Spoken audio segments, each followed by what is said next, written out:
Hi hello అందరికీ నమస్కారం. Welcome to our channel. నేను ఆదిత్య.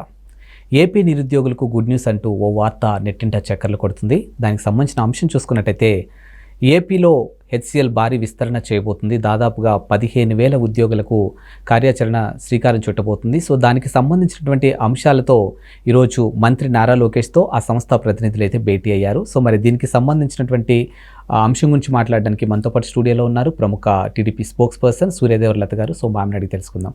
మ్యామ్ నమస్కారం. మ్యామ్ నమస్తే. మ్యామ్, ఏపీలో నిరుద్యోగులకు గుడ్ న్యూస్ అంటూ ఒక వార్త వినిపిస్తుంది. సో దానికి సంబంధించిన అంశం చూసుకుంటే హెచ్సిఎల్ భారీ విస్తరణ చేపట్టబోతుంది. దాదాపుగా 15,000 ఉద్యోగాలు. సో చాలామంది నెటిజన్లు మాట్లాడుతున్న అంశం ఏంటంటే చంద్రబాబు నాయుడు గారు అధికారంలోకి వచ్చిన తర్వాత ఆంధ్రప్రదేశ్కి పూర్వ వైభవం రాబోతుంది అంటూ ఒక వార్త వినిపిస్తుంది. సో మరి దీని గురించి మాట్లాడాల్సి వస్తే మీరేం చెప్తారు? ఖచ్చితంగా నారా చంద్రబాబు నాయుడు గారు వస్తేనే ఉద్యోగ అవకాశాలు, ఉద్యోగాలకి జాబ్ మేళా అంటారు చూసారా, అంతే ఏపీ మొత్తం కూడా ఇప్పుడు అంత ఉత్సాహంతోనే ఉండటం జరుగుతుంది. ఎందుకంటే మొన్న మనం శ్రీ సిటీ చూసాం.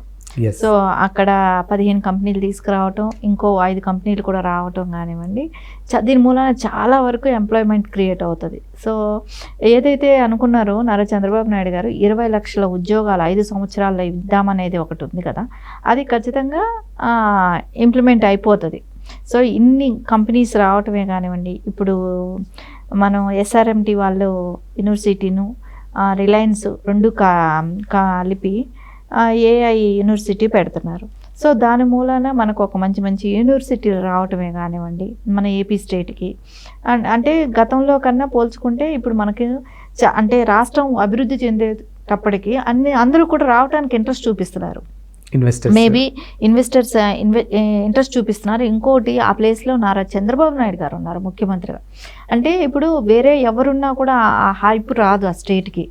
చంద్రబాబు నాయుడు గారు ఉన్నారు కాబట్టి ఆ స్టేట్కి గురించి ఇంకో 5 సంవత్సరాలైనా కానివ్వండి, ఇంకో ఆయన ఇప్పుడు ఈ టర్మ్ వచ్చారు, ఆయనకు ఓపిక ఉన్నన్ని రోజులు చేసేటట్టే ప్రజల్లోకి కూడా వెళ్ళిపోతుంది అది.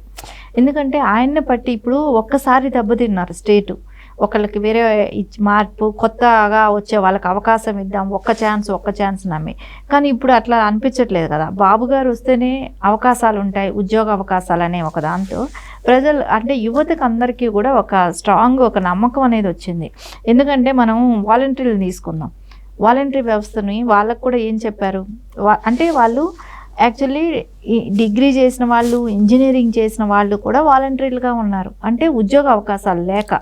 సో వాళ్ళకందరికీ ఏం చెప్పారు, మీకు అర్హతకు తగ్గ ఉద్యోగ అవకాశాలు నేను కల్పిస్తాను అని అన్నారు.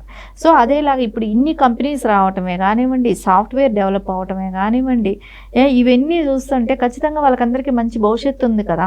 వాళ్ళ అర్హతకు తగ్గ ఉద్యోగ అవకాశాలు వాళ్ళకి వస్తాయి. ఇప్పుడు మొన్నటి వరకు మనం అమర్రాజా ఫ్యాక్టరీ పక్క రాష్ట్రానికి వెళ్ళిపోయింది అని అనుకున్నాం. కానీ అది కూడా మళ్ళీ ఏపీకే రావడం సంతోషించదగ్గ విషయం. దాంట్లో దగ్గర 10,000 మందికి ఎంప్లాయ్మెంట్ క్రియేట్ అవుతుంది అమర్ రాజా దానిలో. సో అది వెళ్ళిపోయినప్పుడు అంటే జగన్మోహన్ రెడ్డి ఒక ఎలాంటి వ్యక్తి అంటే ప్రజలు సంతోషంగా సుభిక్షంగా ఉంటే ఇష్టం ఉండదు. ఎందుకంటే వాళ్ళు ఈయనిచ్చే తాయిలాల మీద ఆధారపడి బతికితే కానీ ఈయనకి ఒక సాటిస్ఫాక్షన్. వాళ్ళు ఇండివిజువల్గా వాళ్ళు బతికారనుకోండి, సో ఈయనకి ఓటేయరు, ఇట్లాంటివి మన మీదే ఆధారపడాలి, మన గవర్నమెంట్ ఇచ్చే ఆ పెన్షన్స్ మీద వాటి మీద ఆధారపడి బతకాలి అనే రకంగా ఆలోచించాడు జగన్మోహన్ రెడ్డి. ఆలోచన విధానం ఆ రకంగా ఉంది. నారా చంద్రబాబు నాయుడు గారి ఆలోచన ఎలా ఉంటుందంటే వాళ్ళందరూ ఉద్యోగ అవకాశాలు ఉన్న యువత ఉద్యోగం చేయాలి, వాళ్ళు చదువుకున్న చదువుకు తగ్గట్టు వాళ్ళకు ఉద్యోగ అవకాశం ఉండాలి అనే ఒక దాంతో ఆయన కంపెనీస్ వాళ్ళ కాళ్ళ మీద వాళ్ళు నిలబడేటట్టు ఒక మంచి శాలరీస్తో ఉంటే వాళ్ళకి ఎవరి మీద డిపెండింగ్ అవసరం లేదు, వాళ్ళు ఎవరి మీద ఆధారపడాల్సిన అవసరం లేదు, గవర్నమెంట్ మీద ఆధారపడాల్సిన పనిలా వాళ్ళే తిప్పి గవర్నమెంట్ ట్యాక్సులు కట్టే అంత ఉన్నత స్థాయిలోకి వస్తారు. అది రాష్ట్రానికి అభివృద్ధి చెందుతుంది. కానీ జగన్మోహన్ రెడ్డి ఆలోచన ఎంతసేపు ఏంటి, వాళ్ళకి నిరుద్యోగ భృతి ఇచ్చామా అన్నట్టు. అంటే వాళ్ళు మన మీద ఆధారపడాలి, వాళ్ళు స్ట్రైకులు చేయాలి, మాకు ఉద్యోగ అవకాశాలు లేవు అని చెప్పుకొని అడగాలి, అప్పుడు మనము ముష్టిచ్చినట్టు 2,000 3,000 పడేద్దాము యువతకి. ఇలాంటివి చేయాలనే ఒక ఆలోచనతో యువతనంతా కూడా డ్రగ్స్కి, మద్యానికి, గంజాయికి ఇలా యువతనంతా కూడా డైవర్షన్ తీసుకొని ఆ రకంగా పాడు చేశారు.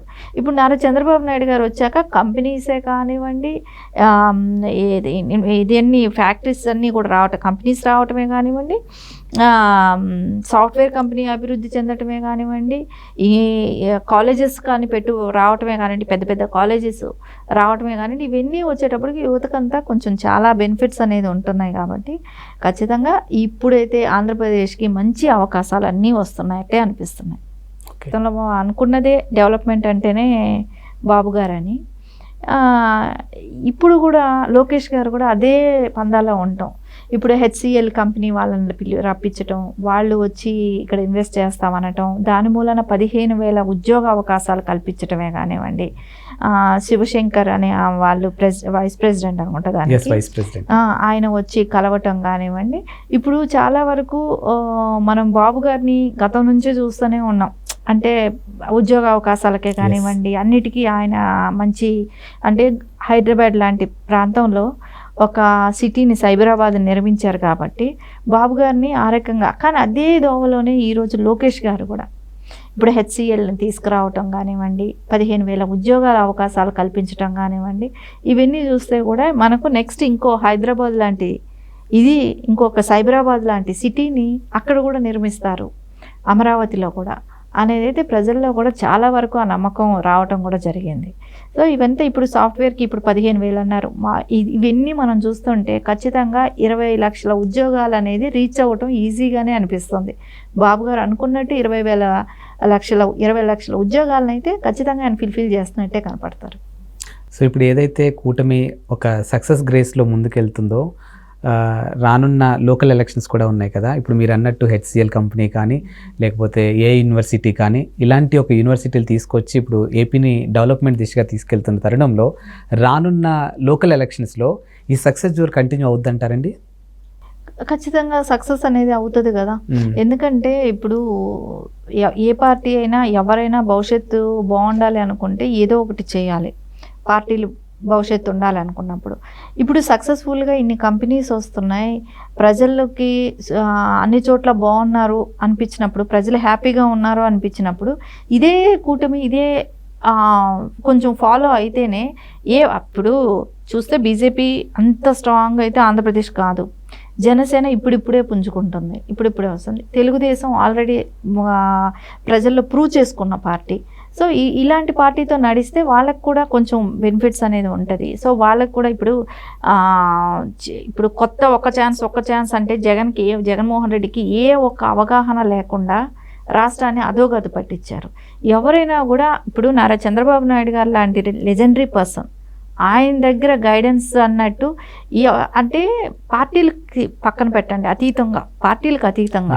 సో అలాంటి పర్సన్ దగ్గర ఒకళ్ళు నేర్చుకోవటం అనేది చేస్తే రేపు పొద్దున వాళ్ళకి కూడా బెనిఫిట్స్ ఉంటాయి, వాళ్ళ పార్టీకైనా బెనిఫిట్స్ ఉంటాయి. సో ఖచ్చితంగా అదైతే అందరూ ఫాలో అవుతారని అనిపిస్తుంది. సో ఇక్కడ పార్టీలు కాదు, ముందు ఫస్ట్ రాష్ట్ర అభివృద్ధి కావాలనేది ఇప్పుడున్న ఈ కూటమి ప్రధాన లక్ష్యం.